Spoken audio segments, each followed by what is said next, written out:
আসসালামু আলাইকুম। আম বানাবো আজকে। আমের আচার বানাবো। দেখুন আমি আম নিয়ে আসছি। আমগুলোকে কেটে নেব। কেটে ধুয়ে এগুলোকে একটু ফ্যানের নিচে শুকাতে দেব।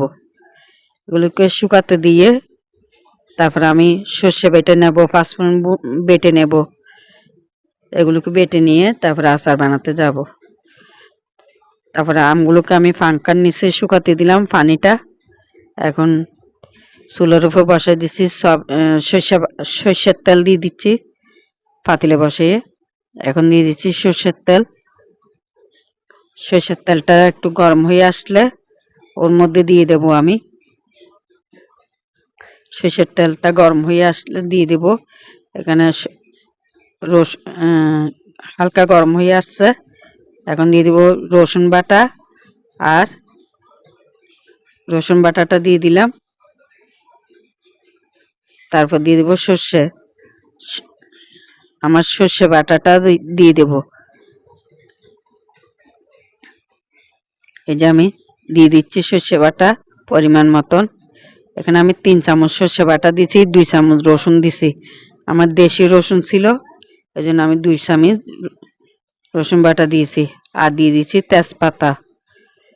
2টা তেজপাতাকে ছিঁড়ে দিয়ে দিলাম। দিয়ে ভালো করে আমি সর্ষেটাকে তেলের মধ্যে নেড়ে চেড়ে দিচ্ছি।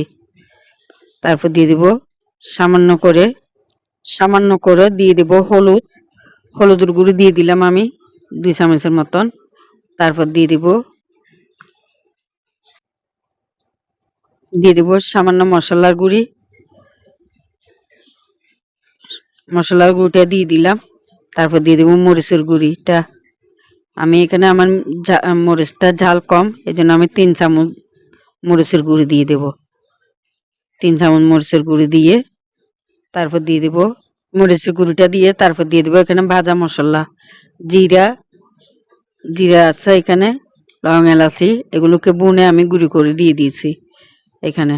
দিয়ে এটাকে ভালো করে কষাই ফেলবো। এরকম করে একবার আচার বানিয়ে খেয়ে দেখেন, ভালো লাগবে। এরকম করে নতুন ধরনের আচার একবার বাসায় ট্রাই করুন। তারপর দিয়ে দিচ্ছি আমি বিট লবণটা দিয়ে তারপর দিয়ে দেবো ঘরের লবণ, সাদা লবণ। এই যে সাদা লবণ দিয়ে দিলাম, বিট লবণ দিলাম আধা চামচ। দিয়ে এটাকে ভালো করে আমি কষাই ফেলবো সামান্য পানি দিয়ে। পানি বেশি দিতে যাবে না, অল্প পানি দিয়ে আমি এটাকে কষাই নেব। কারণ আচার থেকে পানি ছাড়বে, এই জন্য আমি কাঁচা আমের আচার বানাবো। তার জন্য আমি চিনি দেব। আপনারা চিনি বেশি খাইলে বেশি দিয়েন, আমি একটু কম খাই এই জন্য কম চিনি দিয়েছি। আপনারা যদি বেশি চিনি খান তাহলে দিন। আমার প্লেটে একটু চিনি লেগেছিল, আমি একটু দিয়ে দিলাম। দিয়ে এটাকে ভালো করে নেড়ে চেড়ে ভালো করে কষাই নেব তেলটা বাসে ওঠা পর্যন্ত। দেখুন আমার তেলটা কষে উঠে গেছে। এখন আমি দিয়ে দেবো এখানে পাঁচফোড়ন। সামান্য করে পাঁচফোড়নটা দিয়ে আবার নেড়ে চেড়ে দেবো। তারপর দিয়ে দেবো আমি আমের পানিটা শুকাই গেছে, আমার পাঙ্খার নিচে রাখছি যে, এই দেখুন। এখন আমগুলোকে দিয়ে আমি ভালো করে নেড়ে চেড়ে দেবো। আমি অল্প করে দিয়েছি প্রথমে, দিয়ে ভালো করে নেড়ে চেড়ে দিয়ে তারপরে বাকি আমগুলোও দিয়ে দেবো এখানে। বাকি আমগুলোও দিয়ে এভাবে করে নেড়ে চেড়ে দেবো। আপনারা চাইলে এরকম করে নতুন স্বাদের আচার একবার বানিয়ে খেয়ে দেখিয়েন। আমি ঘরে আরও একবার বানিয়েছি এরকম করে। আপনারা চাইলে এইভাবে করে আরেকবার বানিয়ে খেয়ে দেখেন, এগুলো খেতে ভালো হয়। এটাতে ঝাল ঝাল ঝাল ঝাল করে এরকম বানিয়ে খেয়ে দেখেন, ভাতের সাথে ভালো লাগে। বা ঝালমুড়ির সাথে, ভাতের সাথে, গোস্তর সাথে, অনেক কিছুতে এটা খাওয়া যায়। এটা আবার তরকারিতেও ব্যবহার করা যায়, যেমন কচুরলতিতে, মাংসেতে এটা দিলে আরও খেতে ভালো লাগে এই আচারটা। আপনারা চাইলে এই আচারটা বানিয়ে ঘরে সংগ্রহ করতে পারবেন। এটা যদি সংগ্রহ করতে চান আরও একটু তেল বাড়িয়ে দিবেন। তেলটা বাড়িয়ে দিলে তারপর মাঝে বিয়ালে একটু একটু করে রোদ লাগিয়ে এটাকে রেখে দিবেন। ফ্রিজে রাখতে হবে না, বাইরেও রাখা যাবে। কয়েকদিন রোদ লাগালে এটার পানিটা শুকিয়ে যাবে। শুকিয়ে গেলে আপনারা ঘরে সংগ্রহ করতে পারবেন। এই আচার নষ্ট হবে না। এই আচার আপনারা চাইলে অনেক দিন রাখতে পারবেন। আমি গুঁড়ে দিলাম। দেখুন আমার আচারটাকে, দেখুন আচারের তেলটা বাসি উঠছে।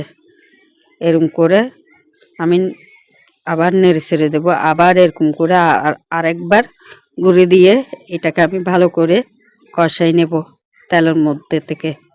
যত নেড়ে ছেড়ে দিবেন আমার মধ্যে তত ময় মশলাগুলো ভিতরে যাবে, আচারটা খেতে ততই মজা হবে। আপনার চাইলে আরও চিনি দিয়ে দিতে পারবেন। আমি অল্প করে দিছি, যে আমি চিনি বেশি দিই নেই, কারণ এটা আমি ভাতে খাবো, তরকারিতে খাবো, এই জন্য। এটাতে মাংস রান্না করলে মাংসের মধ্যেও দিয়ে খাওয়া যায়। এটা সালাতের বদলে ব্যবহার করা যায় ঘরে।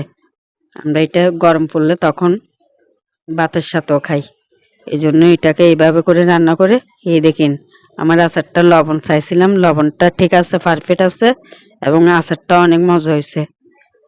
এরকম করে আপনারাও চাইলে আচারটা বানিয়ে খেয়ে দেখেন। আমার আচারগুলো দেখুন কত সুন্দর হয়েছে, ঠান্ডা হয়ে গেছে। একটা কাঁচের বয়ম নিয়ে নিছি আমি। এই কাঁচের বয়মে আচারগুলো এখন ভরে নেব। আচারগুলো আমি ভরে নিচ্ছি, দেখুন এভাবে করে সংগ্রহ করতে পারবেন। মাঝে বিয়েলে একটু রোদ লাগালে, তারপরে আরও একটু তেল ডালি দিলে অনেক দিন সংগ্রহ করতে পারবেন আপনারা। আচারটাকে ভালো করে একটু রোদ লাগালে আচারটা থাকবে টক টক, ঝাল ঝাল। এই আচারটা খেতে অনেক ভালো হয়। আপনারা চাইলে এটা শুকনো মরিচ দিয়েও রান্না করতে পারবেন। এখানে আরও ঝাল বেশি খাইলে আপনারা শুকনো মরিচও দিতে পারবেন। আমি শুকনো মরিচ দিনে আমি শুধু গুঁড়ি মরিচের উপর রান্না করছি। দেখুন আমার আচারগুলো অনেক সুন্দর হয়েছে। আসসালামু আলাইকুম। আপনারা ভালো থাকেন। ভালো লাগলে আমার ভিডিওটা লাইক কমেন্ট করিন এবং শেয়ার করিন। খোদা হাফেজ, ভালো থাকেন। আসসালামু আলাইকুম।